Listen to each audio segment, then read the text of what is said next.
ஓரமாவே வர மாட்டீங்களாண்ணா? Sir sir sir sir sir sir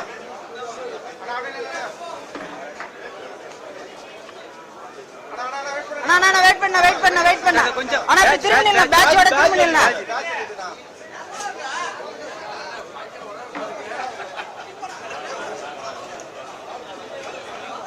Edappadi வந்து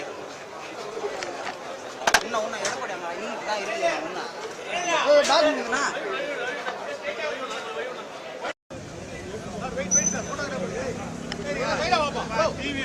எடுத்துட்டு கொஞ்சம் ஓரம் வந்துருங்க.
மணிக்கு தொடங்குகிறது ஆளுநர் உரையுடன்.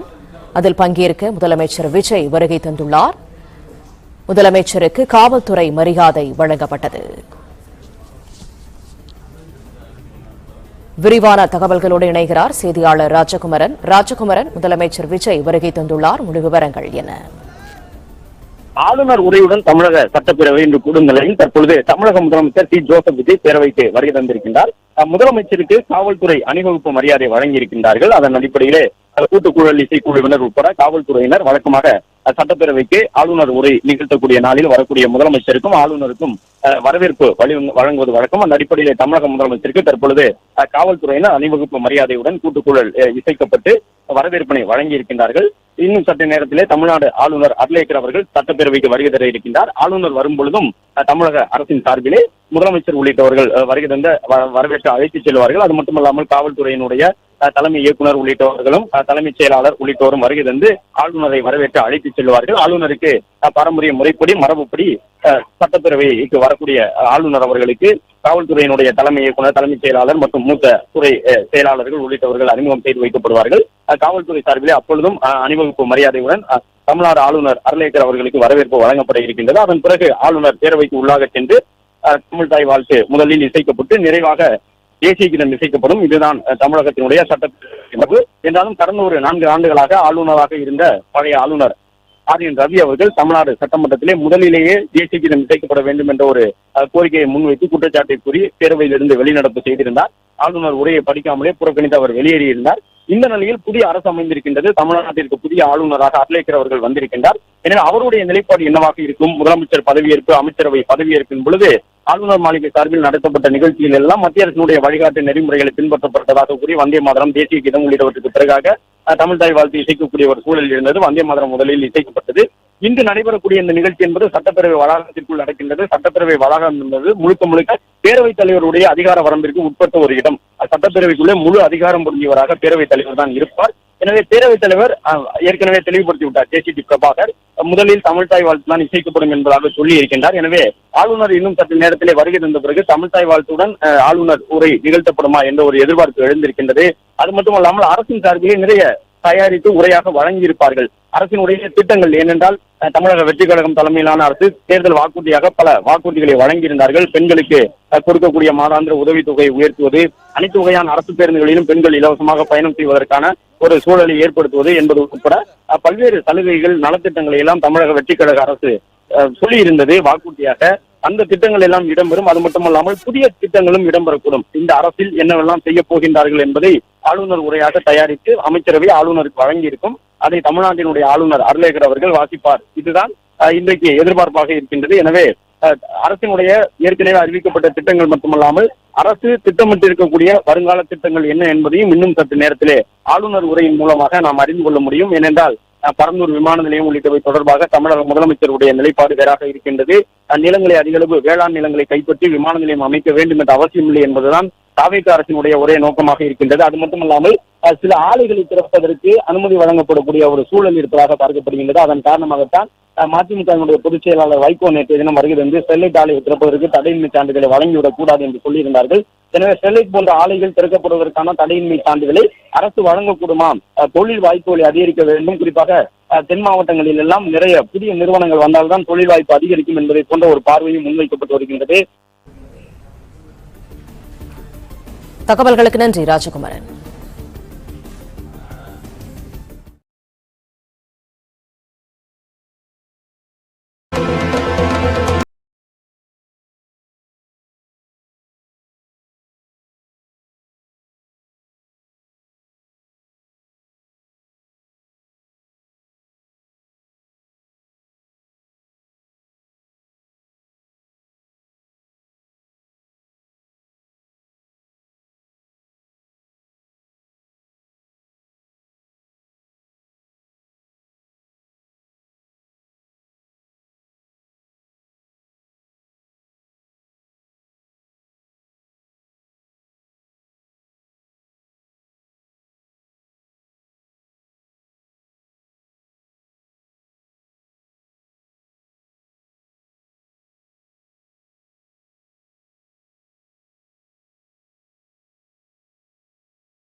விரிவான விவரங்களோடு இணைகிறார் எமது செய்தியாளர் ராஜகுமரன். முழு விவரங்கள் என்ன? ஆளுநர் உரையோடு தமிழக சட்டப்பேரவை இன்று கூடுகின்றது. புதிய அரசு அமைந்த பிறகு நடைபெறக்கூடிய முதல் கூட்டத்தொடர் இன்று. எனவே இன்னும் சற்று நேரத்தில் தமிழ்நாட்டினுடைய ஆளுநர் அர்லேக்கர் அவர்கள் வருகை தர இருக்கின்றார். ஆளுநர் இன்னும் ஒரு 10 நிமிடங்களில், அதாவது 9:50 மணியளவிலே வருகை தந்து விடுவார் என்று எதிர்பார்க்கப்படுகின்றது பேரவை வளாகத்திற்கு. ஆளுநர் வந்தவுடன் காவல்துறை சார்பில் அணிவகுப்பு மரியாதை வழங்கப்படும். கூட்டு குழல் இசை குழுவினர் காவல்துறை சார்பிலே குழல் இசைத்து ஆளுநர் அர்லேக்கர் அவர்களை வரவேற்பார்கள்.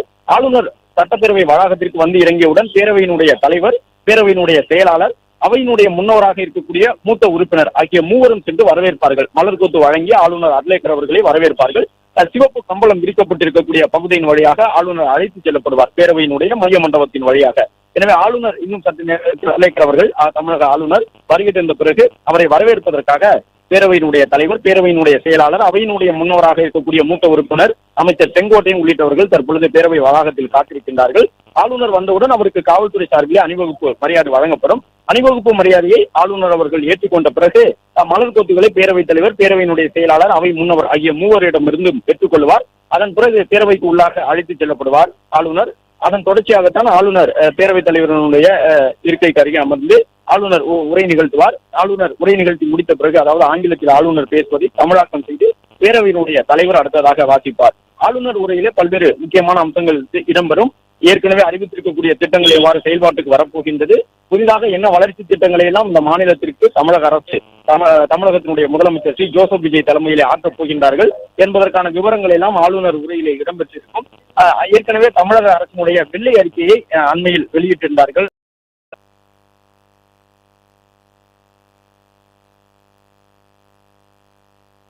தமிழகத்தினுடைய நிதி சுமை கடன் என்ற அளவிலே 13 லட்சம் கோடியாக உயர்ந்திருக்கின்றது. 13,18,000 கோடி கடன் இருக்கின்றது. எனவே மாநிலத்தினுடைய வரி வருவாய் மூலமாக சொந்த வருவாயை பெருக்கிக் கொள்ள வேண்டும் என்பது உள்ளிட்ட திட்டங்களை எல்லாம் முன்மொழிந்திருக்கின்றார்கள். கனிம வளத்துறையின் மூலமாக அரசுக்கு வரக்கூடிய வருவாயை அதிகரிக்க வேண்டும் என்று ஒரு கருத்து சொல்லப்பட்டிருக்கின்றது. எனவே பொருளாதார ரீதியாக பல்வேறு பரிந்துரைகள் இடம்பெற்றிருக்கின்றன.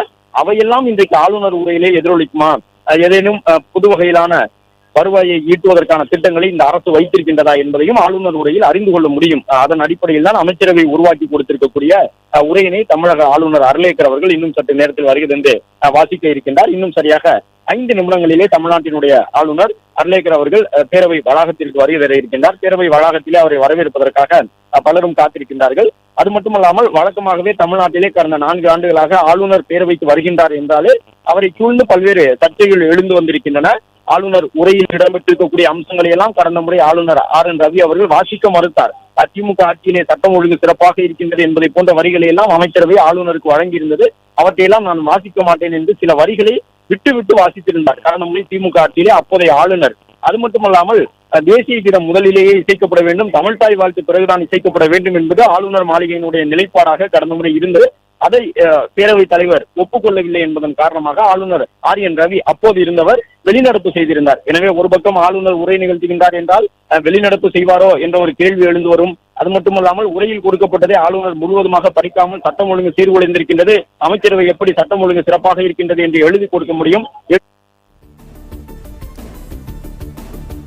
இணைப்பில் இருங்க ராஜகுமரன். சிறு இடைவேளைக்கு பிறகு செய்திகள் தொடரும். இணைந்திருங்கள் பாலிமர் செய்திகளோடு.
DAPR.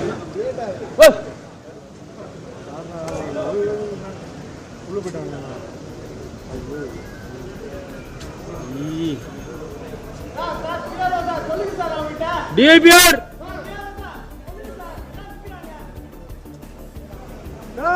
சார்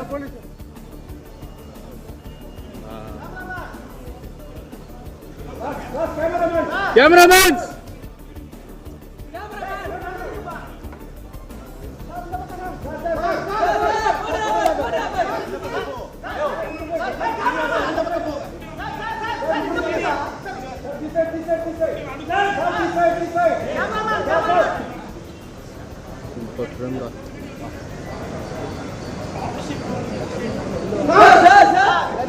சார்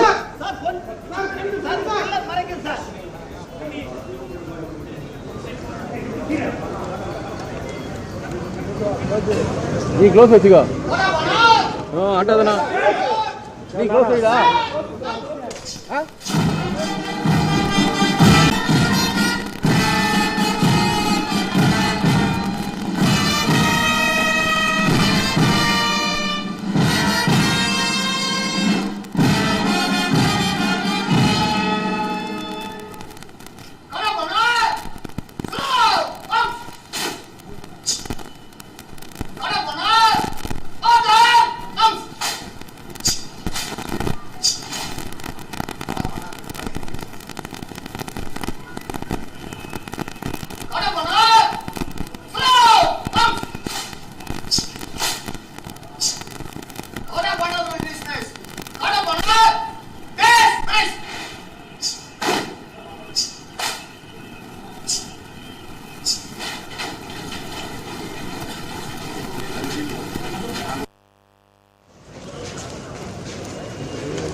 சட்டப்பேரவை கூட்டத்தொடர் தொடங்க இருக்கும் நிலையில் ஆளுநர் அர்லேகர் வருகை தந்துள்ளார். விரிவான விவரங்களோடு இணைகிறார் செய்தியாளர் ராஜகுமரன். விவரங்கள்.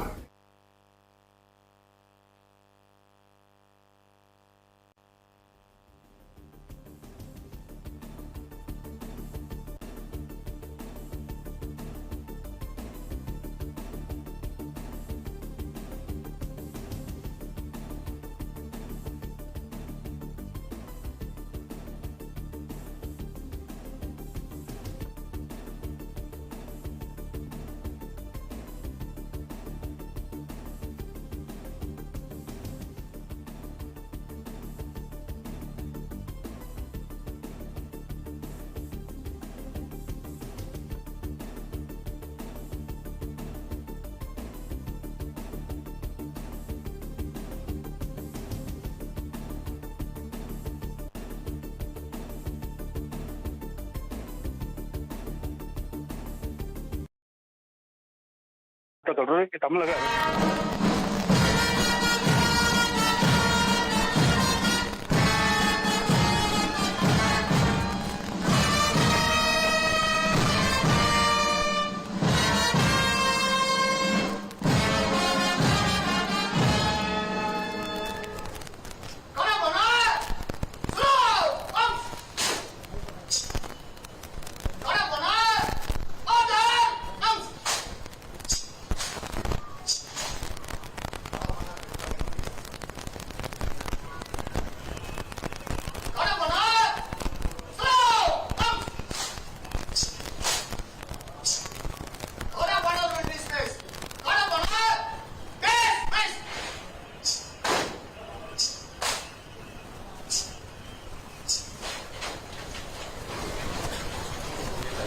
சட்டப்பேரவை தலைமைச் செயலகத்திற்கு வருகை புரிந்த ஆளுநர் அவர்களுக்கு காவல்துறை தரப்பில் மரியாதை வழங்கப்பட்டது. அதனை அவர் ஏற்றுக்கொண்டார். பிறகு சபாநாயகர், அமைச்சர்கள், செயலாளர் ஆகியோர் அவரை உள்ளே 54 நிமிடம் 10 மணிக்கு அவருடைய உரை துவங்கும் என ஏற்கனவே சொல்லப்பட்டிருந்தது. இன்னும் சற்று நேரத்தில் ஆளுநர் சட்டப்பேரவையில் தன்னுடைய உரையை நிகழ்த்த இருக்கிறார். அந்த உரை நிகழ்த்துவதற்கு முன்னதாகவே எந்த பாடல் இசைக்கப்படும், இதுதான் இப்போதைய கேள்வியாக இருக்கிறது. இந்த அரசு அதை எப்படி கையாளப் போகிறது, இதையும் நம்ம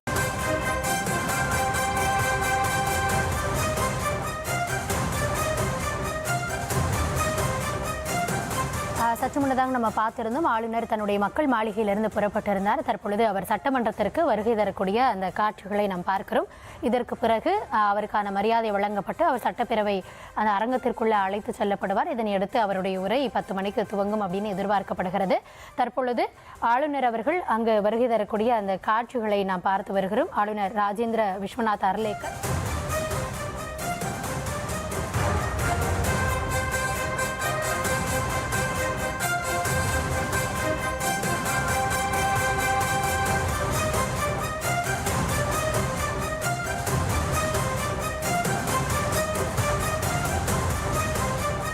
இன்னும் சற்று நேரத்தில் ஆளுநர் சட்டமன்றத்தில் தன்னுடைய உரையை நிகழ்த்த இருக்கிறார். இந்த சட்டப்பேரவை கூட்டத்தொடர் முழுமையாக நேரலை செய்யப்படும் அப்படின்னும் சொல்லப்பட்டிருக்கிறதா எம்முடைய செய்தியாளர்கள் முன்னதாகவே அந்த தகவலை பகிர்ந்து கொண்டதை நம்மளால் பார்க்க முடிந்தது. இன்னும் சில நொடிகளில் அவருடைய உரை துவங்க இருக்கிறது. TVK அரசு பொறுப்பேற்றதற்கு பிறகாக நடைபெறக்கூடிய முதல் சட்டப்பேரவை கூட்டத்தொடர் தொடங்குகிறது. அந்த காட்சிகளை பார்க்கிறோம். அனைத்து உறுப்பினர்களும் தங்களுடைய இருக்கையில் அமர்ந்திருக்கிறார்கள். முதலமைச்சர், ஆளும் தரப்பு மற்றும் அதிமுக, திமுக உறுப்பினர்கள் இந்த பேரவையில் இடம்பெற்றிருக்கிறார்கள். இந்த கூட்டத்தொடர் 234 உறுப்பினர்கள் இல்லாமல் 228 உறுப்பினர்களை கொண்டே செயல்படுகிறது. அந்த வகையில் தற்பொழுது கூட்டத்தொடர் துவங்குகிறது. அனைத்து உறுப்பினர்களும் தங்களுடைய இருக்கையில் அமரக்கூடிய காட்சிகளை பார்க்கிறோம். முன்னதாக தலைமைச் செயலகத்திற்கு வருகை புரிந்த ஆளுநரை சபாநாயகர், அவை முன்னவரும் வருவாய் மற்றும் பேரிடர் மேலாண்மை துறை அமைச்சர் செங்கோட்டையன் அவர்களும் வரவேற்ற அந்த காட்சிகளை நம்ம பார்த்திருந்தோம். தமிழகத்தினுடைய 17வது சட்டமன்ற கூட்டத்தொடர் துவங்குகிறது. சட்டமன்றம் கூடிய நிலையில் ஆளுநர் இன்னும் சில நொடிகளில் தன்னுடைய உரையை நிகழ்த்துவார். TVK ஆட்சியின் முதல் கூட்டத்தொடர்.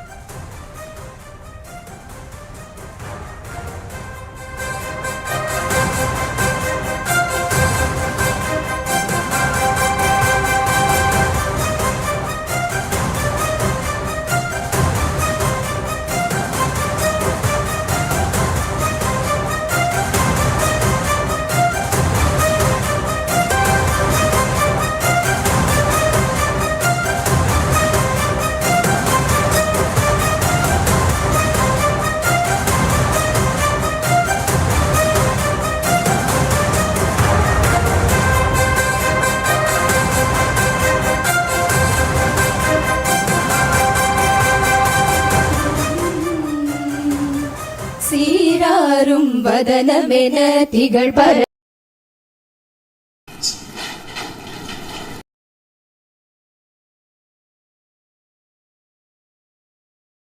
வாசனை போல் அனைத்துலகும் இன்பமுற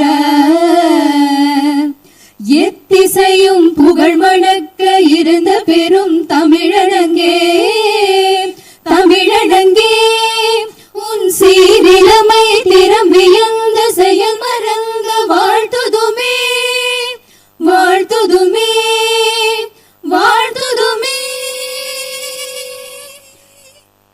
जनगण मन अधिनायक जय हे भारत भाग्य विधाता पंजाब सिंधु गुजरात मराठा द्राविड उत्कल बंगा विंध्य हिमाचल यमुना गंगा उच्चल जलति तरंगा दव शुभ नामे जाहे दव शुभ आशीष माहे गाहे दव जय गाधा जनगण मंगलदायक जय हे भारत भाग्य विधाता जय हे जय हे जय हे जय जय जय जय हे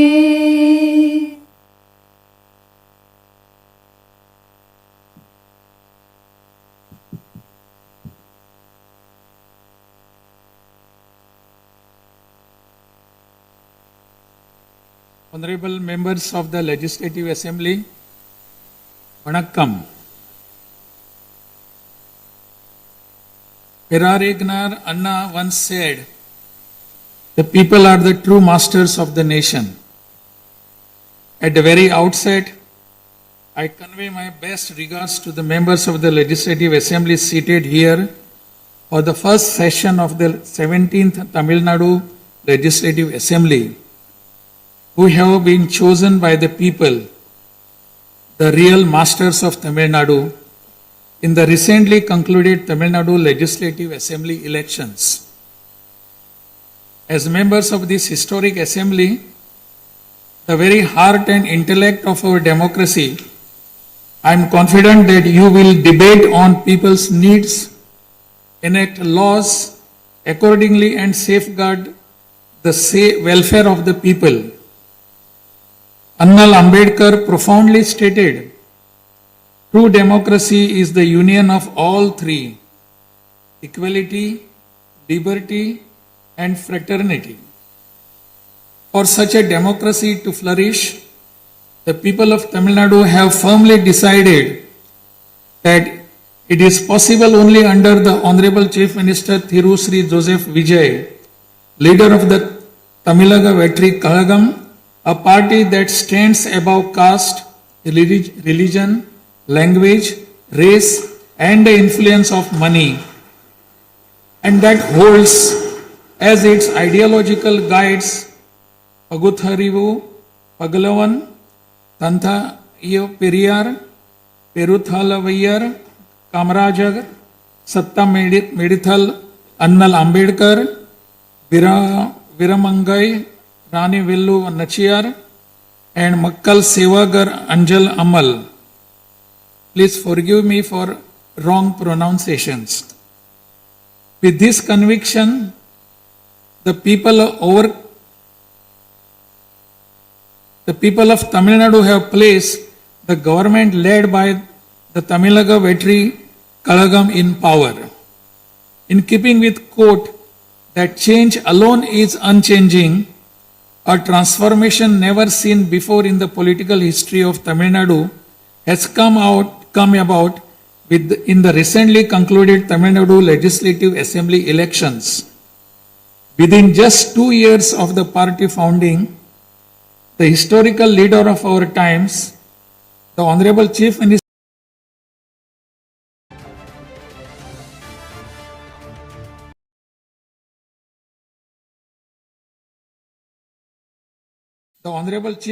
of Tamil Nadu has formed the government with the overwhelming support of the people, single-handed by overcoming many barriers, vanquishing many money power, and upholding democracy. Perarignar Anna once said, Renaissance is not a poison that destroys virtues. It is the means to destroy the venomous pest that destroys those virtues. True to these golden words of Perarignar Anna, the Honorable Chief Minister has in a short time achieved a feat of Himalayan scale by bringing about a new renaissance and a great widespread visual revolution in the political landscape of Tamil Nadu. Since India attained independence, Perarignar Anna in 1967 and Purachi Talivar MGR in 1977 ushered in great revolutions in the politics of Tamil Nadu.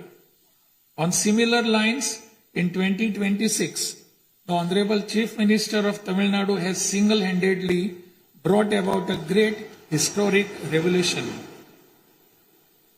This government will stand as a government that abides by the core principle of upholding the state rights, safety, welfare of women, social justice, equal opportunity, welfare of the differently abled, farmers, fishermen, weavers, laborers, transgender persons, and minorities, primacy of education, medicine and health care, and inclusive governance that gives proper representation to all while enacting laws, framing schemes, and serving the 7.5 crore people of Tamil Nadu. Though the ideological guides of Tamilaga Vetri Kalagam, Pagutharivu, Pagalavan, Tanthai Periyar, Perunthalayavar, Kamarajar, Satta Medial Annal Ambedkar, Rani Nachiyar, and Makkal Sevagra Anjal Amal are no longer with us, this government will safeguard the principles that they propounded and will undertake every measure necessary to promote the virtues of democracy following the path of Periyagnar Anna and Puruttachi Talivar MGR. As the embodiment of coalition government, this government has demonstrated a share in governance and a share in power, something unseen in the 74-year political history of Tamil Nadu.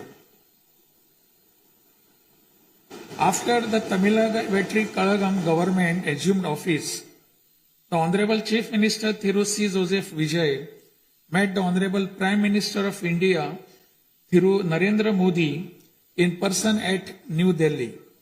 He submitted a memorandum containing several long-standing demands of Tamil Nadu, including the establishment of the Center for Airborne Systems, that is CABS, near Hosur, halting government of Karnataka's attempt to build a Mekidatu Dam, preventing the arrest of Tamil Nadu fishermen by the government of Sri Lanka, and immediate release of fishermen and their boats, and has requested that all necessary assistance, including financial assistance, be extended to Tamil Nadu.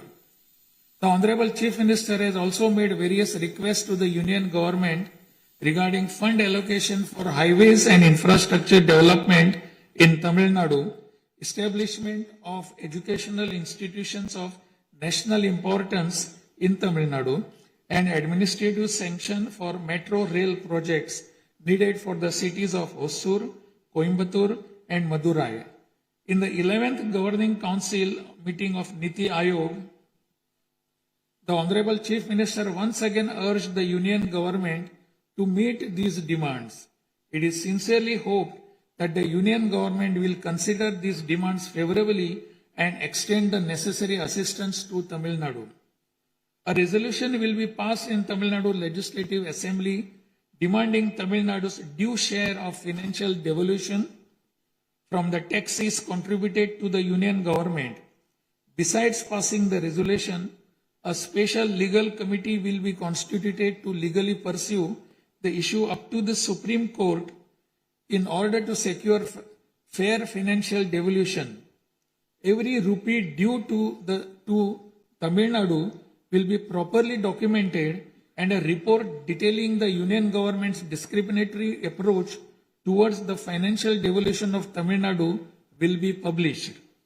Further, it will be ensured that Tamil Nadu receives its rightful share of financial devolution from the Union Government.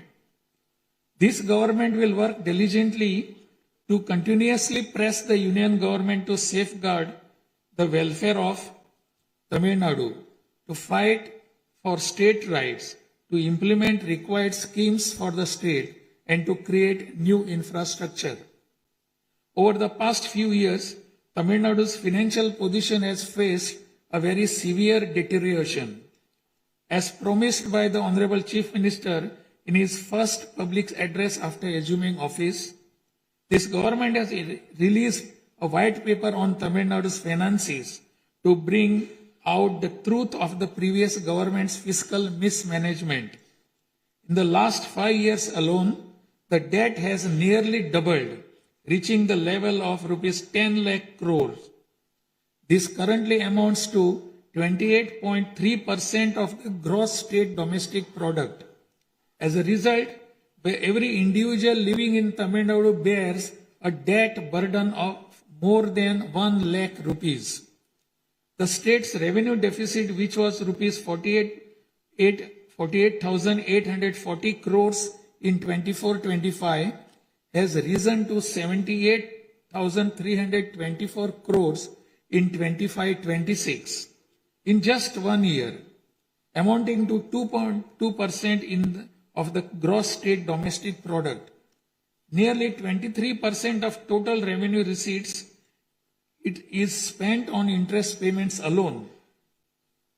Owing to leakage, systematic corruption in the revenue and tax collecting departments, tax revenue has declined from 5.93% of GSDP in the financial year 21-22 to 5.45% in 25-26. This government has already begun coordinated measures to bring the diverted revenue that rightfully belongs to the government into the state treasury. In order to bring the revenue that was diverted earlier back into the government's account, this government has recently levied an additional privilege fee on liquor manufacturers. Through these revenues that were escaping credit to state exchequer have been regulated and channelized directly into the state's exchequer.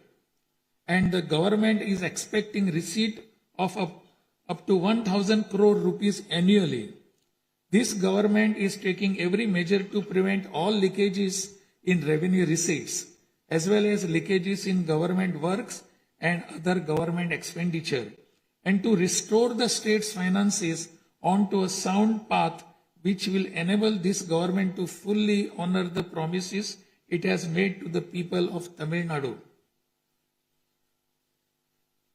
Even though the government of Tamil Nadu is facing a challenging fiscal situation, the Honorable Chief Minister, determined to fulfill the promises made to the people, immediately upon assuming office, issued his first 3 orders, namely, to reduce consumers' electricity charges by providing 200 units of free electricity to household consuming up to 500 units bi-monthly at a cost of rupees 1,730 crore to the government, to set up a special drug prevention force in every district across the state, and to establish Singaporean Special Task Force for the safety of women and children. The foremost ideal of this government is to preserve public peace, to uphold the rule of law, to curb crimes against women with an iron hand, and to create a safe environment for women and children. This government will take every stringent, firm and swift action against those indulging in sexual violence against women and antisocial activities, and will secure for them the maximum punishment under the relevant provisions of law. The Singaporean Special Task Force, created for ensuring safety of women and children by sanctioning 2,545 new posts, 319 four-wheeler petrol vehicles, 101 two-wheelers and drones at financial outlay of rupees 354 crores, will perform its assigned task in an outstanding manner. Over the past few years, drug culture has taken deep roots in Tamil Nadu. The previous government took no constructive action to curb it. The primary cause of the breakdown of law and order in Tamil Nadu has been the widespread availability of drugs. The government will work diligently to create a drug-free Tamil Nadu. To this end, this government has issued orders for the formation of a special drug prevention force in every district. This government is taking every measure necessary to completely eradicate the movement of drugs. As a government that is deeply concerned with the welfare of the public, this government has closed 717 retail liquor outlets situated within 500 meters of places of worship, educational institutions and bus stands immediately upon assuming office. Necessary stringent rules will be framed and enforced in order to completely eradicate the movement of illicit liquor, illegal sale of liquor, and to tightly regulate this sector. Through these malpractices in excise and liquor distribution will be curbed, and the socio-economic environment of the state will be restored. There has been large leakage of revenues from mineral resources due to corrupt practices that pervades through the mining sector in Tamil Nadu. This government will ensure efficient and environmentally sustainable exploitation of mineral resources in the state. Organized illicit mining and tax evasion is being curbed with iron hand through proper regulation and enforcement to ensure that revenues flow into government treasury without diversion. Through these efforts, government is striving to double the revenue from minerals. As soon as this government assumed office, the permission was granted to allow free of cost supply of silt deposited in the lakes and ponds of Tamil Nadu to farmers, potters, and individuals for their household use. This will not only help increasing the storage capacity of water bodies, but will also help conserve rainwater and groundwater. This scheme will help increase agricultural productivity by improving the nutritional status of the soil. So far, 18,274 lakes and ponds have been notified under this scheme. To help the farming community, Honorable Chief Minister has issued orders for fully waiving crop loans from cooperative societies for farmers with outstanding crop loan amount up to rupees 75,000 and waiving rupees 35,000 for all other farmers. This will benefit 14.43 lakh farmers at an additional expenditure of approximately rupees 6,000 crore to the government. Revitalizing the agricultural sector and improving the livelihood of the farming community is the highest priority of this government.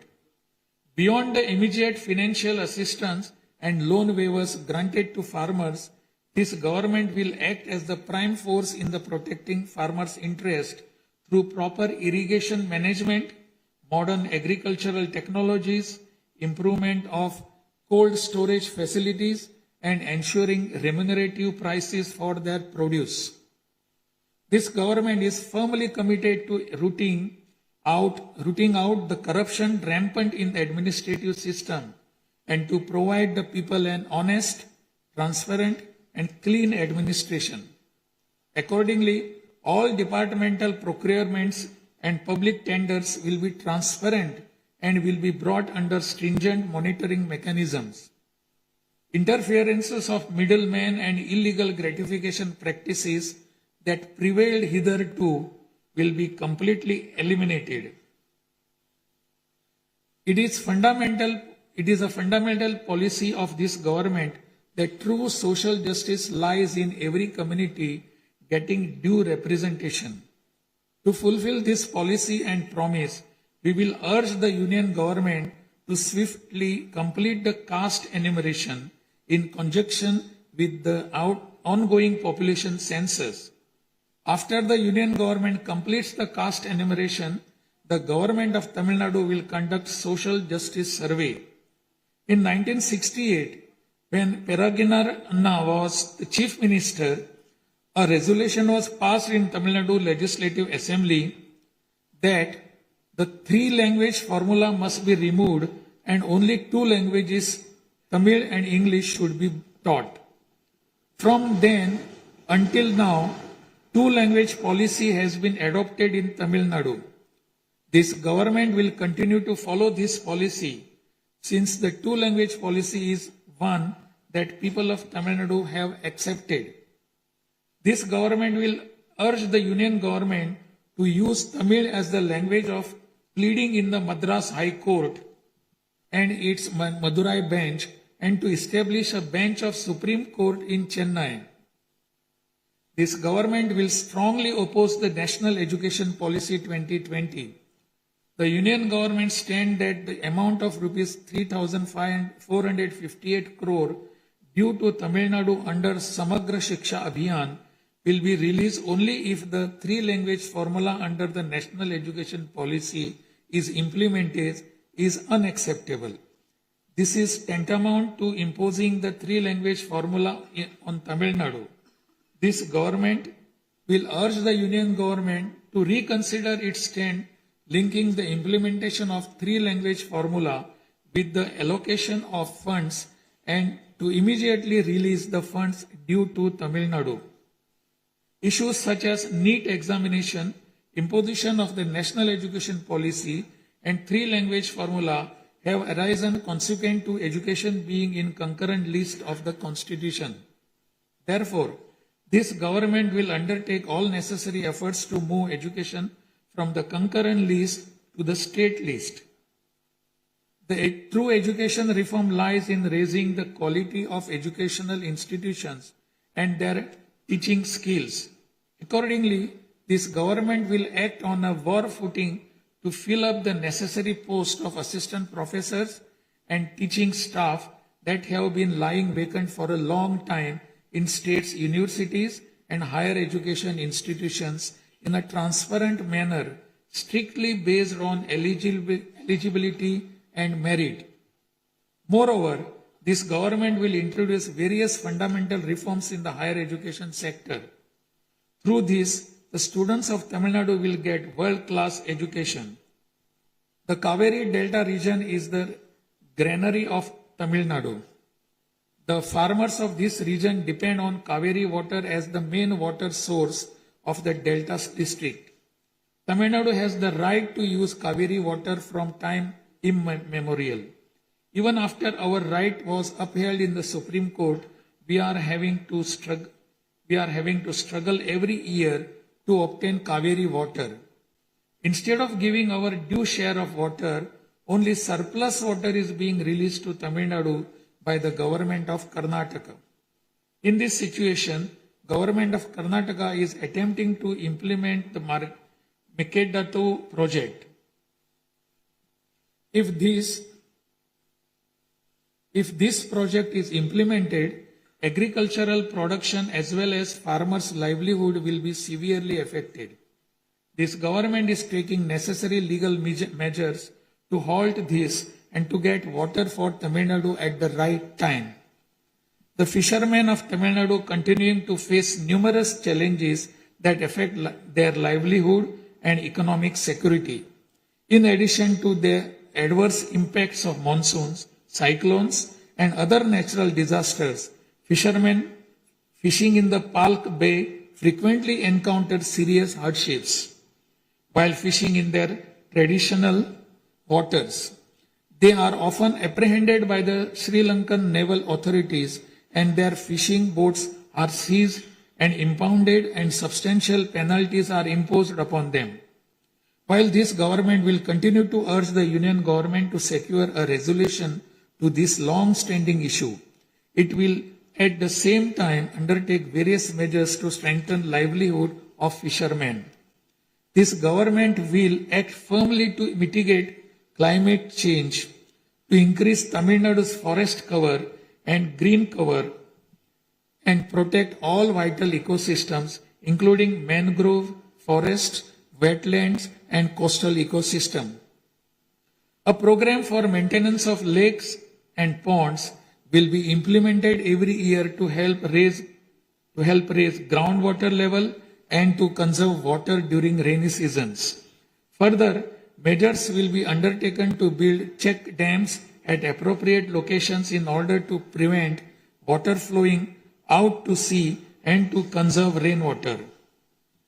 The Mullai Periyar Dam is the lifeline of people of southern districts. In 2040, the Supreme Court ordered that the water level of the Mullai Periyar Dam may be raised to 142 feet and also advised that its water level may be raised further to 152 feet after strengthening the dam. However, the government of Kerala, while continuing to refuse permission to carry out strengthening works of the dam, has instead been pressing its demand for building a new dam.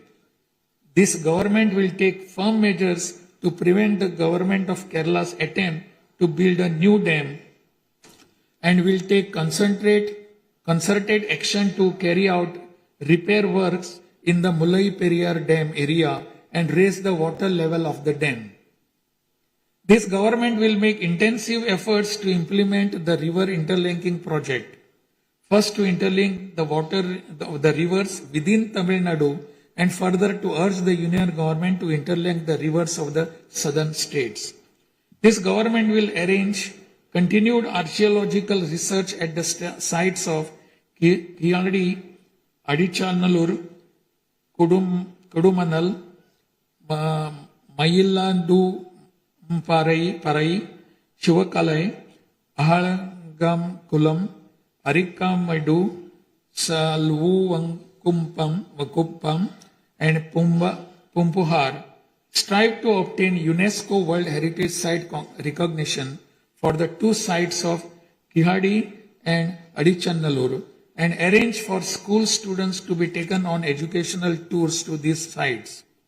Further, at the cultural sites of Adichanallur, Kodumannal, and Gangai Kondo, Choloparam, the experience of Tamil civilization will be recreated for tourists through augmented reality and virtual reality technologies. Alongside this, a comprehensive, sustainable tourism policy will be framed so as to preserve the state's natural resources and ecological balance. By developing environmentally sustainable infrastructure, this government will transform Tamil Nadu into a global destination for heritage and ecotourism. This government is firm that industries must grow and workers must thrive in order to achieve the target set by the Honorable Chief Minister to transform Tamil Nadu to a $1.5 trillion economy by 2036. The procedures for starting industrial enterprises will be simplified to boost industrial growth in Tamil Nadu. This government will also take measures for early grant of permissions needed to start micro, small, medium enterprises through a single window system. Through these measures, Tamil Nadu will achieve rapid industrial growth and lakhs of employment opportunities will be created. With the aim of promoting the state's economic stability and industrial growth while maintaining continuity with the previous industrial policies, the government will notify a new industrial policy that considers the present and future requirements and offers special incentive schemes for domestic and global companies to make fresh investments in Tamil Nadu. This government will enhance the ease of doing business environment by upgrading the single window system into a fully digital platform applicable to all sectors and granting all permissions swiftly without any administrative delay. A Tamil Nadu Investor Promotion Commission will be established under the chairmanship of Chief Secretary with a view of attracting the investments of multinational companies. Through this commission, measures will be taken to grant fast-track permissions to start operations to companies investing more than rupees 200 crore or providing employment to 5,000 persons. Creating a poverty-free Tamil Nadu is the foremost goal of this government. To completely eradicate poverty, this government will identify poor families in Tamil Nadu and ensure that government's welfare schemes reach them, improve their livelihood by creating opportunities and facilities for them to undertake self-employment. Tamil Nadu is the most urbanized state in India. By 2031, Tamil Nadu will stand as India's model state for urban excellence. Over the next 5 years, every municipal corporation, municipality, and town panchayat in Tamil Nadu will provide better quality life to its citizens by providing clean drinking water supply, modern urban infrastructure, green and clean environment, digital governance, and stable economic opportunities. Examinations will be conducted through the recruitment boards in a time-bound and transparent manner to fill the vacancies in government departments, and appointments will be made strictly following the due process. Through this, dream of thousands of youth for government jobs will come true. Recognizing the need for giving special attention to artificial intelligence, this government has expanded the scope of the Information Technology and Digital Services Department to include artificial intelligence. This department will facilitate the use of AI tools to improve the efficiency of government departments and to provide better e-governance services to the public. The government of Tamil Nadu is firm in protecting social justice and is undertaking every effort to safeguard Tamil Nadu's 69% reservation. Moreover, standing as a bulwark for minorities, this government will always support the advancement of minorities and will always uphold their rights. I am confident that this government will stand tall as a truly secular social justice government. By providing high quality school education, higher education in the world's finest universities, employment and self-employment opportunities, housing and infrastructure facilities, skill development, and economic and livelihood advancement, this government will stand as a government that upholds the social justice for Adi Dravidar and tribal people.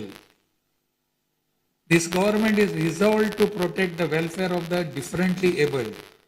Tamil Nadu will stand as a leading state in ensuring the rights, equality, and social security of the differently abled. In addition to providing equal access to digital and physical infrastructure for the differently abled, special attention will also be given to their advancement in society. This government will also take measures to implement the 4% reservation for the differently able in letter and spirit. This government will work towards establishing Olympic centers of excellence with a clear vision of producing future Olympic medal winners and positioning Tamil Nadu as India's foremost sporting powerhouse. These world-class centers will offer athletes the finest in training infrastructure, elite coaching, cutting-edge sports science, performance analytics, and comprehensive athletic development. To enable transgender persons to live with dignity, this government will support them by providing skill development, training, forming self-help groups, facilitating in finding employment and livelihood opportunities, and aiding in creating housing facilities. To improve administration of our historic spiritual temples, this government will carry out structural reforms in the Hindu religious and charitable endowments department. Measures will be taken to fully audit all temple properties, lands, and endowment revenues and to introduce transparent computerized accounts. Administrative malpractices that prevailed in earlier times will be completely eliminated, and this government will ensure that all movable and immovable assets of the temples are used solely for their sacred purposes. Government employees play a key role in delivering government's welfare schemes to the people. Teachers play a key role in guiding the younger generation along the right path. The welfare of government employees, teachers, and pensioners will be continuously protected, and the health insurance schemes for them will be further improved. To further promote the development of Tamil Nadu and to improve the livelihood of people, this government will implement an all-encompassing Vetri Tamilan vision, a vision document over the next 5 years. This development path comprises of 10 pillars, namely Tamil identity and pride, dignified living and social security, welfare of women, welfare of youth, welfare of farmers, agricultural laborers and fishermen, world-class education, a prosperous Tamil Nadu, excellent health care and environment, world-class infrastructure, and people's welfare, government, people's welfare government, and a good, transparent administration.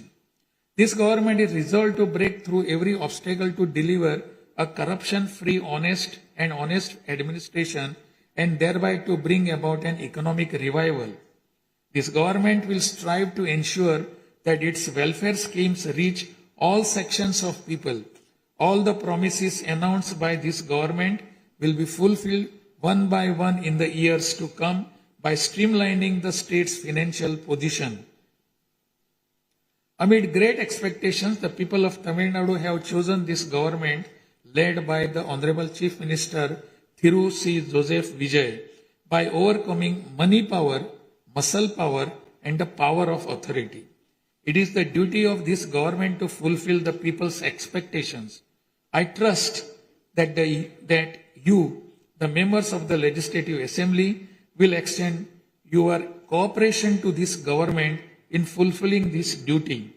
I have no doubt that you will take part in the debates held in this House and offer constructive suggestions to the government. In keeping with Valluvar's words, Pirampukkum illa Uriyakkum.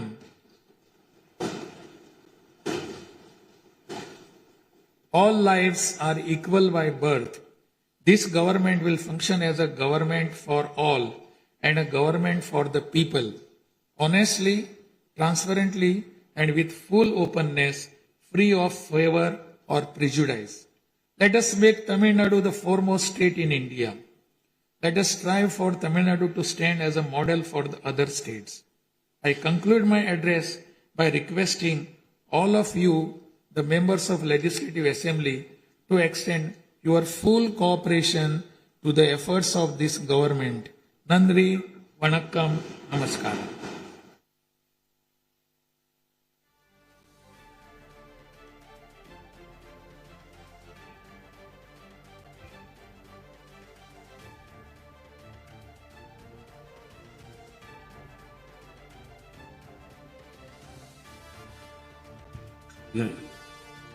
டிஸ்பிளேல கொஞ்சம் சீக்கிரமா சரி பண்ணுங்க. டிஸ்பிளேல வராது.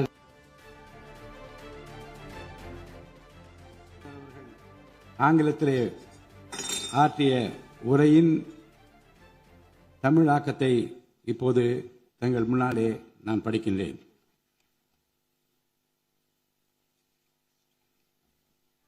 மாண்புமிகு சட்டமன்ற பேரவை உறுப்பினர்களே, வணக்கம். மக்களே நாட்டின் உண்மையான எஜமானர்கள் என்றார் பேரறிஞர் அண்ணா. அண்மையில் நடந்து முடிந்த தமிழ்நாடு சட்டமன்ற தேர்தலில் தமிழ்நாட்டின் எஜமானர்களால் தேர்ந்தெடுக்கப்பட்டு 17வது தமிழ்நாடு சட்டமன்ற பேரவையின் முதல் கூட்டத்தொடரில் இங்கே அமர்ந்திருக்கும் சட்டமன்ற உறுப்பினர்களுக்கு எனது நல்வாழ்த்துக்களை முதற்கண் தெரிவித்துக் கொள்கிறேன்.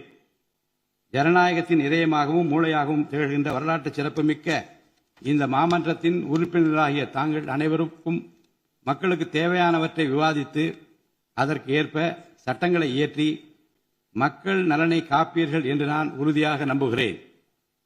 சமத்துவம், சுதந்திரம் மற்றும் சகோதரத்துவம் ஆகிய மூன்றும் ஒன்றிணைந்ததே உண்மையான ஜனநாயகம் என்றார் அண்ணல் டாக்டர் அம்பேத்கர் அவர்கள்.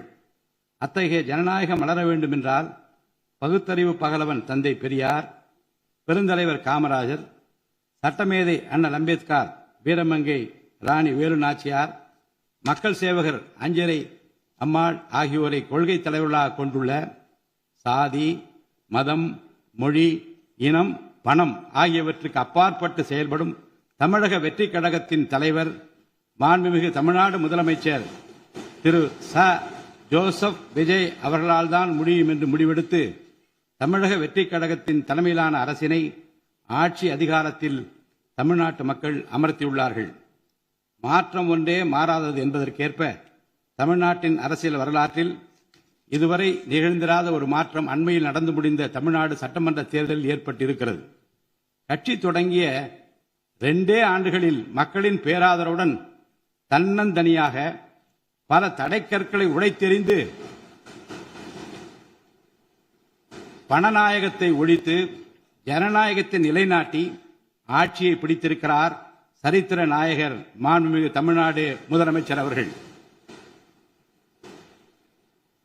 மறுமலர்ச்சி என்பது மாண்புகளை மாய்த்திடும் நஞ்சு அல்ல, மாண்புகளை மாய்க்கும் நச்சு பூச்சிகளை அழித்திடும் முறை என்றார் பேரறிஞர் அண்ணா. பேரறிஞர் அண்ணா அவர்களின் பொன்மொழிக்கேற்ப தமிழ்நாட்டின் அரசியலில் ஒரு புதிய மறுமலர்ச்சியை, மகத்தான மாபெரும் விசில் புரட்சியை குறுகிய காலத்தில் ஏற்படுத்தி இமாலய சாதனை புரிந்திருக்கிறார் மாண்புமிகு முதலமைச்சர் அவர்கள். இந்திய நாடு சுதந்திரமடைந்த பிறகு தமிழ்நாட்டின் அரசியலில் 1967ஆம் ஆண்டு பேரறிஞர் அண்ணா அவர்களும் 1977ஆம் ஆண்டு புரட்சித் தலைவர் எம்ஜிஆர் அவர்களும் மாபெரும் புரட்சியை ஏற்படுத்தினார்கள். அந்த வரிசையில் 2026ஆம் ஆண்டு மாபெரும் சரித்திர புரட்சியை தன்னந்தனியாக ஏற்படுத்தி இருக்கிறார் மாண்புமிகு தமிழ்நாடு முதலமைச்சர் அவர்கள். மாநில உரிமை, பெண்கள் நலன் மற்றும் பாதுகாப்பு, சமூக நீதி, சம வாய்ப்பு, மாற்றுத்திறனாளிகள், விவசாயிகள், மீனவர்கள், நெசவாளர்கள், தொழிலாளர்கள், திருநர் மற்றும் சிறுபான்மையினர் ஆகியோரின் நலன், கல்வி, மருத்துவம் மற்றும் சுகாதாரம், உரிய பிரதிநிதித்துவம் என அனைவரையும் உள்ளடக்கிய ஆட்சி என்ற கொள்கையை அடிப்படையாக கொண்டு சட்டங்களை இயற்றும் அரசாக, திட்டங்களை தீட்டும் அரசாக, 7.5 கோடி தமிழ்நாட்டு மக்களுக்கான அரசாக இந்த அரசு விளங்கும்.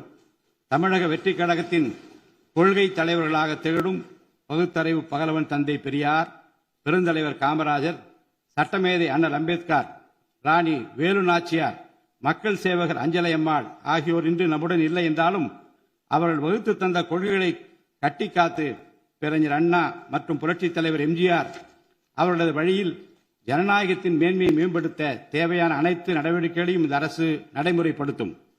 கூட்டணி ஆட்சி தத்துவத்தின் இலக்கணமாக திகழும் இந்த அரசு கடந்த 74 ஆண்டு காலமாக தமிழ்நாட்டின் அரசியல் வரலாற்றில் கண்டிராத ஆட்சியிலும் பங்கு, அதிகாரத்திலும் பங்கு என்பதை செய்து காட்டியுள்ளது. தமிழக வெற்றிக் கழக அரசு பொறுப்பேற்ற பின்னர் மாண்புமிகு முதலமைச்சர் திரு ஜோசப் விஜய் அவர்கள் புதுதில்லியில் மாண்புமிகு இந்திய பிரதமர் திரு நரேந்திர மோடி அவர்களை நேரில் சந்தித்து தமிழ்நாட்டின் நீண்டகால கோரிக்கைகளான வான்வழி அமைப்பு மையத்தை CABS கேப்ஸ் ஓசூரின் அருகில் நிறுவவும், மேகதாது அணை கட்ட கர்நாடக அரசு முயல்வதை தடுக்கவும், தமிழ்நாட்டு மீனவர்கள் இலங்கை அரசால் கைது செய்யப்படுவதை தடுத்து மீனவர்களையும் அவரது படகுகளையும் உடனே விடுவிப்பதற்கான நடவடிக்கைகள் அடங்கிய கோரிக்கை மனுவை அளித்து தமிழ்நாட்டுக்கு தேவையான நிதி உதவி உள்ளிட்ட அனைத்து உதவிகளையும் வழங்குமாறு கேட்டுக்கொண்டார். மேலும் ஒன்றிய அரசிடம் மாண்புமிகு முதலமைச்சர் அவர்கள் தமிழ்நாட்டிற்கு தேவையான நெடுஞ்சாலை மற்றும் உட்கட்டமைப்பு மேம்பாட்டிற்கான நிதி ஒதுக்கீடு, தேசிய முக்கியத்துவம் வாய்ந்த கல்வி நிறுவனங்களை தமிழ்நாட்டில் நிறுவுதல் மற்றும் ஓசூர், கோயம்புத்தூர் மற்றும் மதுரை நகரங்களுக்கு தேவையான மெட்ரோ ரயில் திட்டங்களுக்கு நிர்வாக ஒப்புதல் வழங்குதல் குறித்து கோரினார். நிதி ஆயோக்கின் 11வது ஆட்சி மன்ற குழு கூட்டத்தில் கலந்து கொண்ட மாண்புமிகு முதலமைச்சர் அவர்கள் இக்கோரிக்கைகளை நிறைவேற்ற மீண்டும் ஒருமுறை ஒன்றிய அரசிடம் வலியுறுத்தினார். இந்த கோரிக்கைகளை கனிவுடன் பரிசீலித்து ஒன்றிய அரசு தமிழ்நாட்டிற்கு தேவையான உதவிகளை செய்யும் என்று எதிர்பார்க்கப்படுகிறது. ஒன்றிய அரசுக்கு தமிழ்நாட்டு மக்கள் செலுத்தும் வரியிலிருந்து தமிழ்நாட்டிற்கு சேர வேண்டிய உரிய நிதி பகிர்வினை கோருவதற்கு தமிழ்நாடு சட்டமன்றத்தில் தீர்மானம் இயற்றப்படும். அவ்வாறு தீர்மானம் நிறைவேற்றுவதோடு இன்று விடாமல் உச்சநீதிமன்றம் வரை சென்று நிதி பகிர்வினை சட்ட ரீதியாக பெறுவதற்காக சட்ட வல்லுநர்கள் அடங்கிய சிறப்பு குழு அமைக்கப்படும். தமிழ்நாட்டிற்கு வரவேண்டிய ஒவ்வொரு ரூபாய் வருவாயும் முறையாக ஆவணப்படுத்தப்பட்டு தமிழ்நாட்டிற்கான நிதி பகிர்வில் ஒன்றிய அரசின் பாரபட்சமான அணுகுமுறை அறிக்கையாக வெளியிடப்படும். மேலும் தமிழ்நாட்டிற்குரிய நியாயமான நிதி பகிர்வை ஒன்றிய அரசிடமிருந்து பெறுவது உறுதி செய்யப்படும். தமிழ்நாட்டின் நலனை பாதுகாப்பதற்கும் மாநில உரிமைகளுக்காக போராடுவதற்கும் மாநிலங்களுக்கு தேவையான நலத்திட்டங்களை நிறைவேற்றுவதற்கும் புதிய கட்டமைப்புகளை உருவாக்குவதற்கும் ஒன்றிய அரசை தொடர்ந்து வலியுறுத்தி பெரும் முனைப்புடன் இந்த அரசு செயல்படும். கடந்த சில ஆண்டுகளில் தமிழ்நாட்டின் நிதி நிலைமை மிக மோசமான சீர்கேட்டை சந்தித்துள்ளது. மாண்புமிகு முதலமைச்சர் அவர்கள் பதவியேற்ற பிறகு ஆற்றிய தனது முதல் உரையில் உறுதியளித்தபடி கடந்த கால அரசின் தவறான நிதி நிர்வாகத்தின் மறைக்கப்பட்ட உண்மை நிலையை வெளிக்கொணரும் வகையில் தமிழ்நாட்டின் நிதி நிலை குறித்த வெள்ளை அறிக்கையை இந்த அரசு வெளியிட்டுள்ளது. கடந்த 5 ஆண்டுகளில் மட்டும் கடனின் அளவு ஏறத்தாழ 2 மடங்காக உயர்ந்தது. 10 லட்சம் கோடி ரூபாய் என்ற அளவை எட்டியுள்ளது. இது தற்போது மாநில மொத்த உள்நாட்டு உற்பத்தி மதிப்பில் GSDP 28.3% உள்ளது. இதன் காரணமாக தமிழ்நாட்டில் வாழும் ஒவ்வொரு தனி நபர் மீதும் 1 லட்சம் ரூபாய்க்கும் அதிகமான கடன் சுமை உள்ளது. 2024-25 நிதியாண்டில் 48,840 கோடி ரூபாயாக இருந்த மாநிலத்தின் வருவாய் பற்றாக்குறை 2025-26 நிதியாண்டில் 78,324 கோடி ரூபாயாக ஒரே ஆண்டில் உயர்ந்து மாநில மொத்த உள்நாட்டு உற்பத்தி மதிப்பில் ஜிஎஸ்டிபி 2.2% உள்ளது. மொத்த வருவாய் வரவுகளில் கிட்டத்தட்ட 23% வட்டி செலுத்துவதற்கே செலவிடப்படுகிறது. வருவாய் இழப்புகள் மற்றும் வரி வசூல் துறைகளில் நிலவும் திட்டமிட்ட ஊழல் காரணமாக 2021-22 நிதியாண்டில் மாநில மொத்த உள்நாட்டு உற்பத்தி மதிப்பில் 5.93% இருந்த வரி வருவாய் 2025-26 நிதியாண்டில் 5.45% குறைந்துள்ளது. அரசுக்கு நியாயமாக செல்ல வேண்டிய திசை மாறி சென்ற வருவாயை முறையாக அரசின் கருவூலத்திற்கு கொண்டு வர இந்த அரசு ஏற்கனவே ஒருங்கிணைந்த நடவடிக்கைகளை தொடங்கியுள்ளது. இதுவரை தடமாறி சென்ற வருவாயை அரசின் கணக்குக்கு கொண்டு வரும் பொருட்டு மதுபான உற்பத்தியாளருக்கான கூடுதல் சிறப்பு கட்டணத்தை பிரிவிலேஜ் ஃபீ இந்த அரசு அண்மையில் விதித்துள்ளது. இதன் மூலம் அரசின் கருவூல கணக்கில் வரவு வராத வருவாய்கள் அனைத்தும் முழுமையாக முறைப்படுத்தப்படும். அரசின் அதிகாரப்பூர்வ கருவூல வருவாயாக நேரடியாக மாற்ற நடவடிக்கைகள் எடுக்கப்பட்டும் அரசிற்கு ஓர் ஆண்டிற்கு 1000 கோடி ரூபாய் வரை வரவு எதிர்பார்க்கப்படுகிறது. வருவாய் வரவுகளில் ஏற்படும் அனைத்து இழப்புகளையும் அதேபோல் அரசு பணிகள் மற்றும் இதர அரசு செலவினங்களில் ஏற்படும் இழப்புகளையும் தடுத்து நிதி நிலையை மீண்டும் சீரான பாதைக்கு கொண்டு வர இந்த அரசு அனைத்து நடவடிக்கைகளையும் மேற்கொண்டு வருகிறது.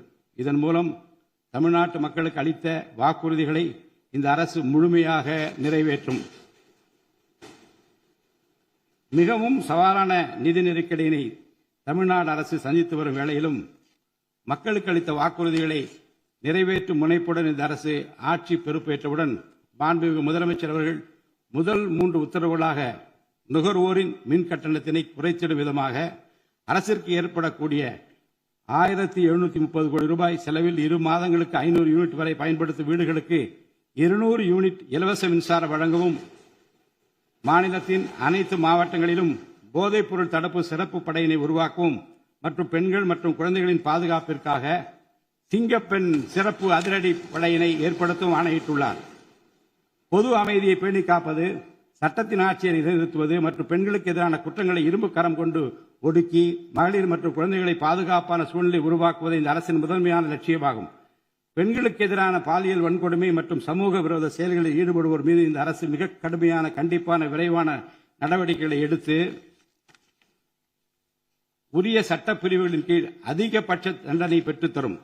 பெண்கள் மற்றும் குழந்தைகளின் பாதுகாப்பினை உறுதி செய்யும் பொருட்டு உருவாக்கப்பட்ட சிங்கப்பெண் சிறப்பு அதிரடிப்படை 2545 புதிய பணியிடங்களுடன் 319 புதிய 4 சக்கர ரோந்து வாகனங்கள், 101 இருசக்கர வாகனங்கள் மற்றும் ட்ரோன்களுடன் 354 கோடி ரூபாய் நிதி ஒதுக்கீட்டில் இப்பணியினை மிக சிறப்பாக செய்து முடிக்கும்.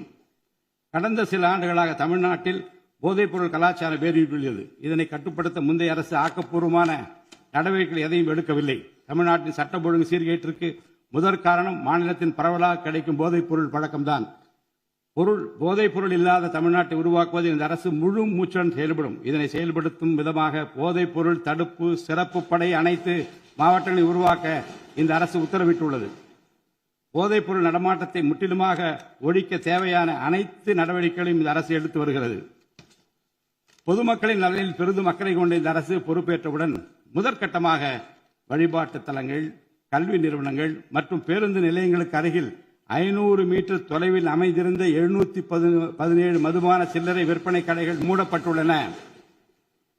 கள்ளச்சாராய நடமாட்டம் மற்றும் சட்டவிரோத மது விற்பனையை முற்றிலும் ஒழிப்பதற்கும் இத்துறையில் முழுமையான கண்காணிப்பை ஏற்படுத்துவதற்கும் தேவையான கடுமையான விதிமுறைகள் உருவாக்கப்பட்டு நடைமுறைப்படுத்தப்படும். இதன் மூலமாக ஆயத்தீர்வை வசூல் மற்றும் மதுபான விநியோகத்தில் உள்ள முறைகேடுகள் தடுக்கப்பட்டு மாநிலத்தின் சமூக பொருளாதார சூழல் நல்வழிப்படுத்தப்படும். தமிழ்நாட்டில் கனிம வளத்துறையில் மலிந்து கிடக்கும் ஊழல் முறைகேடுகள் காரணமாக கனிம வளங்கள் மூலம் கிடைக்கும் வருவாயில் பெரும் அளவில் இழப்பு ஏற்பட்டுள்ளது. மாநிலத்தில் உள்ள கனிம வளங்களை திறம்படவும் சுற்றுச்சூழலுக்கு உகந்த வகையில் நீடித்த காலத்திற்கு பயன்படுத்துவதையும் இந்த அரசு உறுதி செய்யும். அரசின் கருவூலத்திற்கு வரவேண்டிய வருவாய் வேறு வழிகளில் திசை மாறி செல்வதை தடுத்து அது முறையாக வந்து சேருவதை உறுதி செய்வதற்காக முறையான ஒழுங்குமுறை மற்றும் அமலாக்கத்தின் மூலம் திட்டமிட்ட சட்டவிரோத கனிம தொழிலும் வரி ஏய்ப்பும் இரும்பு கரம் கொண்டு ஒடுக்கப்படுகின்றன. இந்த முயற்சிகளின் வாயிலாக கனிமங்கள் மூலமாக கிடைக்கும் வருவாயை இரட்டிப்பாக்க அரசு தீவிரமாக முயன்று வருகிறது. இந்த அரசு பொறுப்பேற்றவுடன் தமிழ்நாட்டில் உள்ள ஏரிகள் மற்றும் குளங்களில் படிந்துள்ள வண்டல் மண்ணை விவசாய பெருமக்கள் மட்பாண்ட தொழிலாளர்கள் மற்றும் தனிநபர்களின் வீட்டு உபயோகங்களுக்கு விலையில்லாமல் வழங்குவதற்கு அனுமதி அளிக்கப்பட்டுள்ளது. இதன் மூலம் நீர்நிலைகளின் கொள்ளளவு அதிகரிப்பதற்கு வழிவகை ஏற்படுவதுடன் மழைநீர் மற்றும் நிலத்தடி நீர் சேமிப்பிற்கும் உதவிகரமாக இருக்கும். இத்திட்டமானது மண் வளத்தை மேம்படுத்தி அதன் மூலம் வேளாண் உற்பத்தி திறனையும் அதிகரிக்கும். இத்திட்டத்தின் கீழ் தற்போது வரை 18,274 ஏரிகள் மற்றும் குளங்கள் அறிவிக்கை செய்யப்பட்டுள்ளன. வேளாண் பெருமக்களுக்கு உதவும் வகையில் கூட்டுறவு சங்கங்களின் மூலம் 75,000 ரூபாய் வரை பயிர்க்கடன் பெற்ற விவசாயிகளுக்கு 100% முழுமையாக பயிர்க்கடன் தள்ளுபடி செய்தும் மற்ற விவசாயிகளுக்கு 35,000 ரூபாய் பயிர்க்கடன் தள்ளுபடி செய்தும் மாண்புமிகு தமிழ்நாடு முதலமைச்சர் உத்தரவிட்டுள்ளார். இதன் மூலம் 14.43 லட்சம் விவசாயிகள் பயனடைவர். இதனால் சுமார் 6,000 கோடி ரூபாய் அரசிற்கு கூடுதல் செலவினம் ஏற்படும். வேளாண் துறையை மறுமலர்ச்சி அடைய செய்வதும் வேளாண் பெருமக்களின் வாழ்வாதாரத்தை மேம்படுத்துவதுமே இந்த அரசின் முதன்மையான கொள்கையாகும். விவசாயிகளுக்கு வழங்கப்படும் உடனடி நிதி உதவிகள் மற்றும் கடன் தள்ளுபடிகள் மட்டுமின்றி முறையான நீர்ப்பாசன மேலாண்மை, நவீன விவசாய தொழில்நுட்பங்கள், குளிர்பதன கிடங்கு வசதிகளை மேம்படுத்துதல் மற்றும் விளைபொருட்களுக்கு உரிய லாபகரமான விலை கிடைப்பதை உறுதி செய்தல் போன்றவற்றின் மூலம் விவசாயிகளின் நலன்களை காக்கும் முதன்மை சக்தியாக இந்த அரசு செயல்படும். நிர்வாக அமைப்பில் மலிந்து கிடக்கும் ஊழலை வேரோடு அறுத்து நேர்மையான, வெளிப்படையான, தூய்மையான நிர்வாகத்தை மக்களுக்கு வழங்குவதில் இந்த அரசு உறுதியாக உள்ளது. இதற்கேற்ப அனைத்து துறை சார்ந்த கொள்முதல்கள் மற்றும் ஒப்பந்த புள்ளிகள் எவ்வித ஒளிவு மறைவுமின்றி கடுமையான கண்காணிப்பு வழிமுறைகளுக்கு உட்படுத்தப்படும். கடந்த காலங்களில் நிலவிய முறையற்ற நிதி பரிமாற்றங்களும் இடைத்தரகர்களின் தலையீடுகளும் முற்றிலுமாக ஒழிக்கப்படும். ஒவ்வொரு சமூகத்திற்கும் உரிய அளவிலான பிரதிநிதித்துவம் கிடைப்பதே உண்மையான சமூக நீதி என்பது இந்த அரசின் அடிப்படை கொள்கை. இந்த கொள்கை மற்றும் வாக்குறுதியை நிறைவேற்ற சாதிவாரி கணக்கெடுப்பினை மக்கள் தொகை கணக்கெடுப்புடன் இணைந்து விரைவாக முடிக்க நாம் ஒன்றிய அரசினை வலியுறுத்துவோம். ஒன்றிய அரசின் சாதிவாரி கணக்கெடுப்பு முடிந்த பின்னர் தமிழ்நாடு அரசு சமூக நீதி கணக்காய்வினை நடத்தும். 1968 ஆண்டில் பேரறிஞர் அண்ணா அவர்கள் முதலமைச்சராக இருந்தபோது மும்மொழி கொள்கை நீக்கப்பட வேண்டும், தமிழ் மற்றும் ஆங்கிலம் ஆகிய இருமொழிகள் மட்டுமே பயிற்றுவிக்கப்பட வேண்டும் என்ற தீர்மானம் தமிழ்நாடு சட்டமன்ற பேரவையில் நிறைவேற்றப்பட்டது. அன்று முதல் இன்று வரை தமிழ்நாட்டில் இருமொழி கொள்கையே கடைபிடிக்கப்பட்டு வருகிறது. இருமொழி கொள்கை என்பது தமிழ்நாட்டு மக்களால் ஏற்றுக்கொள்ளப்பட்ட ஒன்று என்ற சூழ்நிலையில் அதனையே இந்த அரசு தொடர்ந்து கடைபிடிக்கும். சென்னை உயர்நீதிமன்றம் மற்றும் சென்னை உயர்நீதிமன்ற மதுரை கிளையில் தமிழ் மொழியை வழக்காடு மொழியாக பயன்படுத்தவும் உச்ச நீதிமன்ற கிளையை சென்னையில் அமைக்கவும் ஒன்றிய அரசை இந்த அரசு வலியுறுத்தும். தேசிய கல்விக் கொள்கை 2020 இந்த அரசு கடுமையாக எதிர்க்கும். தேசிய கல்விக் கொள்கையின்படி மும்மொழி கொள்கையை கடைபிடித்தால்தான் அனைவருக்கும் கல்வி இயக்கம் திட்டத்தின் கீழ் தமிழ்நாட்டிற்கு நியாயமாக கிடைக்கப்பெற வேண்டிய 3,458 கோடி ரூபாய் நிதியை விடுவிக்க முடியும் என்ற ஒன்றிய அரசின் நிலைப்பாடு ஏற்றுக்கொள்ளக்கூடியது அல்ல. இது மும்மொழி கொள்கையை தமிழ்நாட்டில் திணிப்பதற்கு சமமாகும். மும்மொழி கொள்கையை நிறைவேற்றினால்தான் நிதி ஒதுக்கீடு செய்யப்படும் என்ற நிலைப்பாட்டை ஒன்றிய அரசு மறுபரிசீலனை செய்து தமிழ்நாட்டுக்குரிய நிதியை உடனடியாக விடுவிக்க ஒன்றிய அரசை இந்த அரசு வலியுறுத்தும். அரசியலமைப்பு சட்டத்தின் கீழ் கல்வியானது பொதுப்பட்டியலில் இருப்பதன் காரணமாக நீட் தேர்வு, தேசிய கல்விக் கொள்கை திணிப்பு, மும்மொழி கொள்கை போன்ற பிரச்சனைகள் ஏற்படுகின்றன. எனவே கல்வியை பொது பட்டியலில் இருந்து மாநில பட்டியலுக்கு மாற்ற தேவையான அனைத்து முயற்சிகளையும் இந்த அரசு மேற்கொள்ளும். உண்மையான கல்வி சீர்திருத்தம் என்பது கல்வி நிறுவனங்களின் தரத்தையும் அதன் கற்பித்தல் திறனையும் உயர்த்துவதிலே அடங்கியுள்ளது. இதற்கேற்ப மாநிலத்தின் பல்கலைக்கழகங்கள் மற்றும் உயர்கல்வி நிறுவனங்களில் நீண்ட காலமாக நிரப்பப்படாமல் உள்ள தேவையான உதவி பேராசிரியர் மற்றும் ஆசிரியர் காலி பணியிடங்களை தகுதி மற்றும் திறமையின் அடிப்படையில் வெளிப்படையான முறையில் நிரப்புவதற்கு இந்த அரசு போர்க்கால அடிப்படையில் நடவடிக்கை எடுக்கும். அது மட்டுமின்றி உயர்கல்வித்துறையில் பல்வேறு அடிப்படை சீர்திருத்தங்களை இந்த அரசு கொண்டு வரும். இதன் மூலம் உலகத்தரம் வாய்ந்த உயர்கல்வி தமிழ்நாடு மாணவர்களுக்கு கிடைக்கப்பெறும். தமிழ்நாட்டின் நெற்களஞ்சியமாக விளங்குவது காவிரி டெல்டா பகுதி. டெல்டா மாவட்டங்களின் பிரதான நீர் ஆதாரமான காவிரி நீரினையே டெல்டா பகுதி விவசாயிகள் நம்பியுள்ளனர். காவிரி நீரை பயன்படுத்துவதில் தமிழ்நாட்டிற்கு உள்ள உரிமை மிக பழமை வாய்ந்தது. நம்முடைய உரிமையை உச்சநீதிமன்றத்தில் நிலைநாட்டிய பின்பும் காவிரி நீரை பெறுவதற்கு ஒவ்வொரு ஆண்டும் போராட வேண்டிய நிலை இருக்கிறது. உரிய நீருக்கு பதிலாக உபரி நீர்தான் தமிழ்நாட்டிற்கு கர்நாடக அரசால் வழங்கப்படுகிறது. இந்த நிலையில் மேகதாது திட்டத்தை செயல்படுத்த கர்நாடக அரசு முயன்று வருகிறது. இந்த திட்டம் செயல்படுத்தப்பட்டால் விவசாயிகளின் வாழ்வாதாரம் பாதிக்கப்படுவதுடன் வேளாண் உற்பத்தியும் கடுமையாக பாதிப்படையும். இதனை தடுத்து நிறுத்தவும் தமிழ்நாட்டிற்கு நீரை உரிய காலத்தில் பெற்றுத்தரவும் தேவையான சட்ட நடவடிக்கைகளை இந்த அரசு எடுத்து வருகிறது. தமிழ்நாட்டு மீனவர்கள் தங்களின் வாழ்வாதாரம் மற்றும் பொருளாதார பாதுகாப்பை பாதிக்கும் பல்வேறு சவால்களை தொடர்ந்து எதிர்கொண்டு வருகின்றனர். பருவமழை, புயல் மற்றும் பிற இயற்கை பேரிடர்களால் ஏற்படும் பாதிப்புகளுக்கு அப்பாற்பட்டு பாக் வளைகுடா பகுதியில் தங்களின் பாரம்பரிய மீன்பிடி பகுதிகளில் மீன்பிடி தொழிலில் ஈடுபடும் மீனவர்கள் அடிக்கடி கடுமையான துன்பங்களை அனுபவித்து வருகின்றனர். அவர்கள் இலங்கை கடற்படை அதிகாரிகளால் கைது செய்யப்படுவதும் அவருடைய மீன்பிடி படகுகள் பறிமுதல் செய்யப்பட்டு நீண்ட காலம் பிடித்து வைக்கப்படுவதும் கணிசமான அளவில் அபராதங்கள் விதிக்கப்படுவதும் தொடர்ந்து நடைபெற்று வருகின்றன. இந்த நீண்டகால பிரச்சினைக்கு தீர்வு காண ஒன்றிய அரசு தொடர்ந்து வலியுறுத்தும். அதே நேரத்தில் மீனவர்களின் வாழ்வாதாரத்தையும் பொருளாதார நிலைத்தன்மையையும் வலுப்படுத்தும் பல்வேறு நடவடிக்கைகளையும் மேற்கொள்ளும். காலநிலை மாற்றத்தினை எதிர்கொள்வதிலும் தமிழ்நாட்டின் வனப்பரப்பு மற்றும் பசுமை பரப்பினை உயர்த்துவதிலும் சதுப்பு நில காடுகள், ஈரநிலங்கள், கடலோர பகுதிகள் என அனைத்து வகையான சூழலியல் முக்கியத்துவம் வாய்ந்த நிலப்பரப்புகளை பாதுகாப்பதிலும் இந்த அரசு உறுதியாக செயல்படும். நிலத்தடி நீர்மட்டத்தை உயர்த்தவும் மழை காலங்களில் வரும் நீரை சேமிக்கவும் ஏதுவாக ஏரிகள் மற்றும் குளங்கள் பராமரிப்பு திட்டம் ஒவ்வொரு ஆண்டும் செயல்படுத்தப்படும். மேலும் கடலுக்கு செல்கின்ற நீரை தடுக்கும் வகையிலும் மழை நீரினை சேமிக்கும் வகையிலும் தேவையான இடங்களில் தடுப்பணைகள் கட்ட நடவடிக்கைகள் மேற்கொள்ளப்படும். தென் மாவட்ட மக்களின் உயிர் நாடியாக விளங்குவது முல்லை பெரியாறு அணையாகும். முல்லை பெரியாறு அணை நீர்மட்டத்தை 142 அடி வரை உயர்த்திக் கொள்ள உச்சநீதிமன்றம் 2014ஆம் ஆண்டு ஆணையிட்டதோடு அணையை வலுப்படுத்திய பின் அணையின் நீர்மட்டத்தை 152 அடி வரை உயர்த்திக் கொள்ளலாம் என்றும் அறிவுறுத்தியிருக்கிறது. ஆனால் அணையை வலுப்படுத்தும் பணிகளை மேற்கொள்ள தொடர்ந்து அனுமதி மறுத்து வரும் கேரள அரசானது அதற்கு மாறாக புதிய அணையை கட்ட வேண்டும் என்ற கோரிக்கையை தொடர்ந்து வலியுறுத்தி வருகிறது. கேரள அரசின் புதிய அணை கட்டும் முயற்சியை தடுக்கவும் முல்லை பெரியார் அணைப்பகுதியில் பழுதுபார்க்கும் பணிகளை மேற்கொள்ளவும் அணையின் நீர்மட்டத்தினை உயர்த்தவும் உறுதியான நடவடிக்கைகளை இந்த அரசு எடுக்கும். நதிநீர் இணைப்பு திட்டத்தை செயல்படுத்தும் விதமாக முதற்கட்டமாக தமிழ்நாட்டில் உள்ள நதிகளை இணைக்கவும் அதனைத் தொடர்ந்து ஒன்றிய அரசிடம் வலியுறுத்தி தென் மாநிலங்களில் உள்ள நதிகளை இணைக்கவும் இந்த அரசு தீவிரமாக முயற்சி மேற்கொள்ளும். கீழடி, ஆதிச்சநல்லூர், கொடுமணல், மயிலாடம்பாறை, சிவகலை, அழகன்குளம், அரிக்கமேடு, சலுவன்குப்பம் மற்றும் பூம்புகார் ஆகிய தலங்களில் தொடர்ந்து தொல்லியல் துறை ஆராய்ச்சி மேற்கொள்ளவும் கீழடி, ஆதிச்சநல்லூர் ஆகிய இரு தலங்களுக்கு யுனெஸ்கோவின் உலக பாரம்பரிய சின்னம் என்ற அங்கீகாரத்தை கிடைக்கவும் இத்தலங்களுக்கு பள்ளி மாணவர்களை கல்வி சுற்றுலா அழைத்துச் செல்லவும் இந்த அரசு வழிவகை செய்யும். மேலும் ஆதிச்சநல்லூர், கொடுமணல், கங்கை கொண்ட சோழபுரம் ஆகிய பண்பாட்டு தலங்களில் மிக மெய்மை மற்றும் மெய்நிகர் தோற்றம், ஆக்மெண்டட் ரியாலிட்டி, வர்ச்சுவல் ரியாலிட்டி ஆகிய தொழில்நுட்பங்களின் மூலம் சுற்றுலா பயணிகளுக்கு தமிழர் நாகரிகம் மீட்டுருவாக்கம் செய்யப்பட்டு அதன் அனுபவம் வழங்கப்படும்.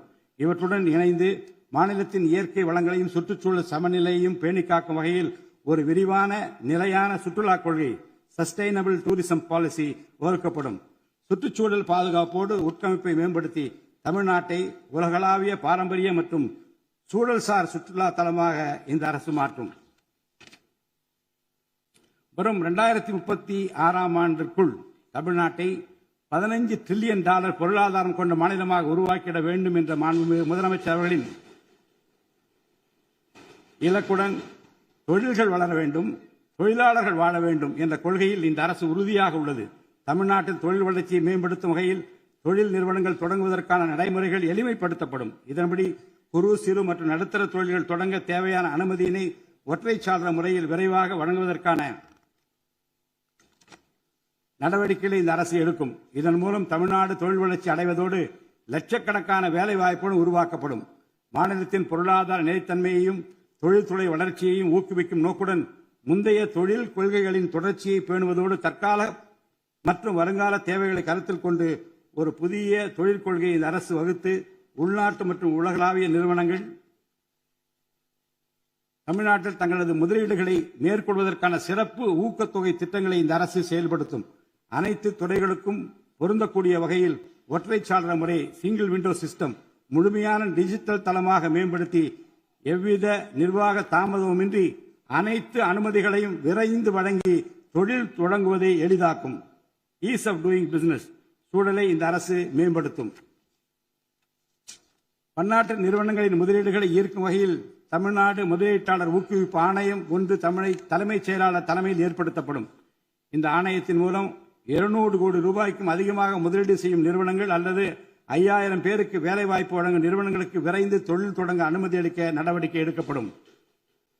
வறுமையில்லா தமிழ்நாட்டை உருவாக்குவது இந்த அரசின் முதன்மையான குறிக்கோள். வறுமையை முற்றிலும் ஒழிக்கும் வகையில் தமிழ்நாட்டில் உள்ள ஏழை குடும்பங்கள் கண்டறியப்பட்டு அவர்களுக்கு அரசின் நலத்திட்டங்கள் சென்றடைவதை உறுதி செய்வதுடன் அவர்களின் வாழ்வாதாரத்தை மேம்படுத்தவும் அவர்கள் சுய தொழில் செய்வதற்கான வாய்ப்புகளையும் வசதிகளையும் இந்த அரசு ஏற்படுத்தி தரும். இந்தியாவில் நகரமயமாதல் முன்னோடிய மாநிலமாக தமிழ்நாடு விளங்குகிறது. வரும் 2031ஆம் ஆண்டிற்குள் நகர்ப்புற சிறப்பிற்கான இந்தியாவின் முன்மாதிரி மாநிலமாக தமிழ்நாடு திகழும். தமிழ்நாட்டில் உள்ள ஒவ்வொரு மாநகராட்சி, நகராட்சி மற்றும் பேரூராட்சியும் தங்களது குடிமக்களுக்கு உயர்தர வாழ்க்கையை உறுதி செய்யும் வகையில் தூய்மையான குடிநீர் விநியோகம், நவீன நகர்ப்புற கட்டமைப்பு, பசுமையான மற்றும் தூய்மையான சூழல், டிஜிட்டல் நிர்வாகம் மற்றும் நிலையான பொருளாதார வாய்ப்புகளை அடுத்த 5 ஆண்டுகளில் வழங்கும். அரசு துறைகளில் உள்ள காலி பணியிடங்களை நிரப்ப குறித்த நேரத்தில் எவ்வித ஒளிவு மறைவுமின்றி தேர்வாணையங்கள் மூலம் தேர்வுகள் நடத்தப்பட்டு முறைப்படி காலி பணியிடங்கள் நிரப்பப்படும். இதன் மூலம் ஆயிரக்கணக்கான இளைஞர்களின் அரசு பணி கனவு மெய்ப்படும். செயற்கை நுண்ணறிவிற்கு தனி கவனம் செலுத்த வேண்டியதன் அவசியத்தை கருத்தில் கொண்டு இந்த அரசு தகவல் தொழில்நுட்பவியல் மற்றும் டிஜிட்டல் சேவைகள் துறையின் வரம்பை செயற்கை நுண்ணறிவையும் உள்ளடக்கும் வகையில் விரிவுபடுத்தியுள்ளது.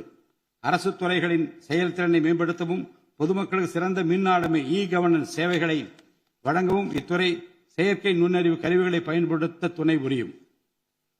தமிழ்நாடு அரசு சமூக நீதியை காப்பதில் உறுதியுடன் இருந்து தமிழ்நாட்டின் 69% இடஒதுக்கீட்டை பாதுகாப்பதற்கான அனைத்து முயற்சிகளை மேற்கொண்டு வருகிறது. மேலும் சிறுபான்மையினரின் அரணாக திகழும் அரசு சிறுபான்மையினரின் முன்னேற்றத்திற்கும் அவர்களின் உரிமைகளை நிலைநாட்டவும் என்றும் உறுதுணையாக இருக்கும். இந்த அரசு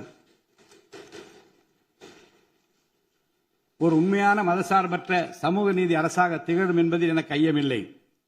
ஆதி திராவிடர் மற்றும் பழங்குடியினருக்கான உயர்தர பள்ளிக்கல்வி, உலகின் தலைசிறந்த பல்கலைக்கழகங்கள் உயர்கல்வி, வேலைவாய்ப்பு மற்றும் சுய தொழில் வாய்ப்புகள், வீடு மற்றும் உட்கட்டமைப்பு வசதிகள், திறன் மேம்பாடு, பொருளாதார மற்றும் வாழ்வாதார மேம்பாடு என அனைத்து வகையிலும் ஆதி திராவிடர் மற்றும் பழங்குடியின மக்களின் சமூக நீதியினை நிலைநாட்டும் அரசாக இந்த அரசு திகழும்.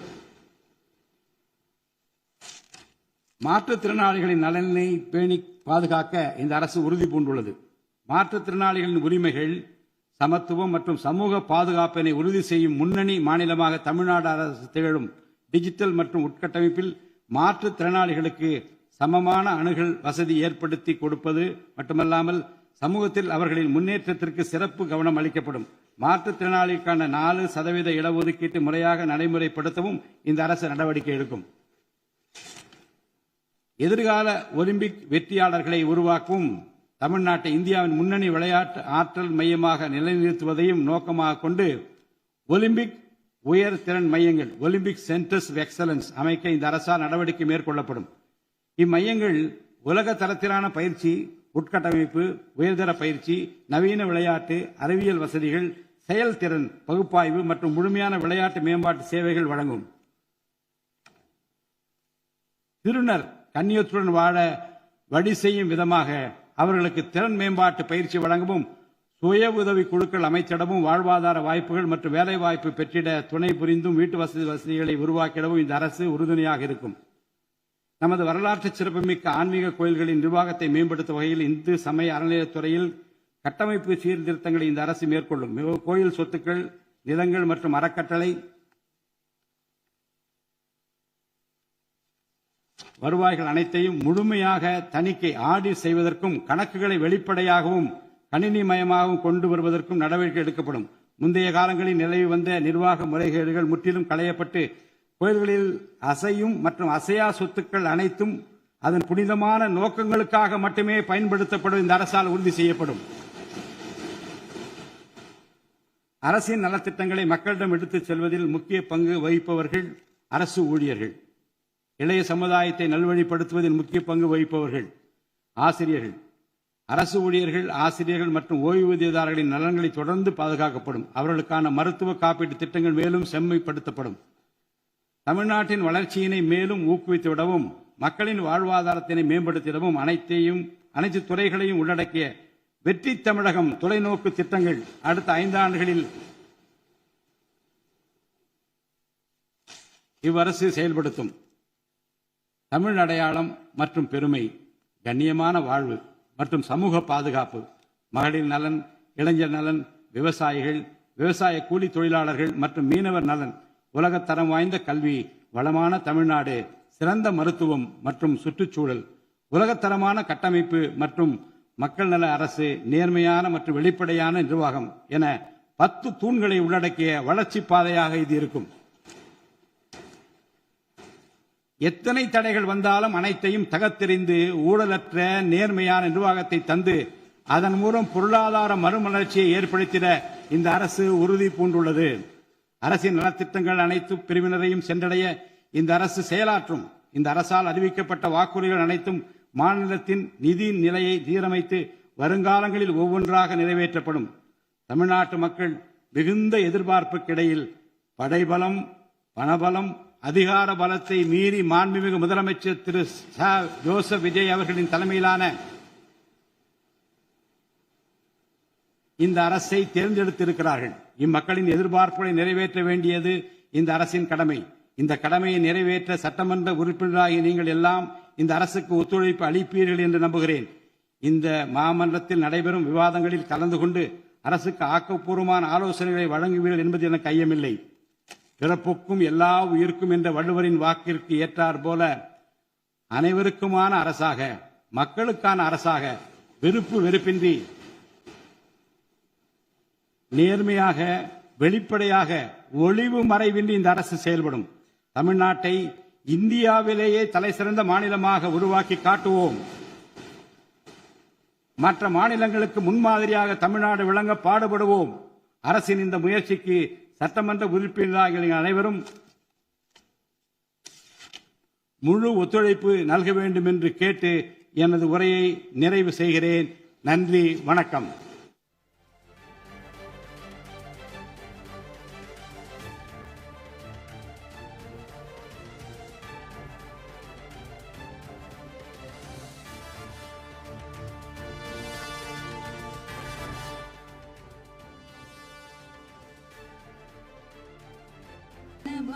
अधिनायक जय हे भारत वाक्य विधाता पंजाब सिंधु गुजरात मराठा द्राविड उत्कल बंगा विंध्य हिमाचल यमुना गंगा उच्चल जलति तरंगा तव शुभ नामे जाहे तव शुभ आशीष माहे गाहे तव जय गाथा जनगण मंगलदायक जय हे भारत वाक्य विधाता जय हे जय हे जय हे जय जय जय जय हे.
ஆட்சியினுடைய திட்டங்கள்லாம் இந்த மாதிரி சொல்றாங்க, இதை பத்தி எல்லாமே ஆட்சியாளர்களுக்கு தகுந்த போல எல்லாமே சொல்லியிருக்காருங்க.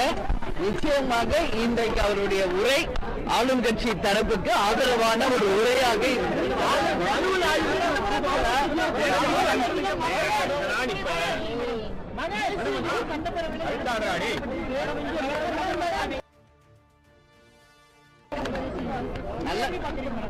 தேசிய கீதம் 2 முறை பாடி இருக்காங்க. அது நம்ம வரவேற்போம். அதுல ஒண்ணு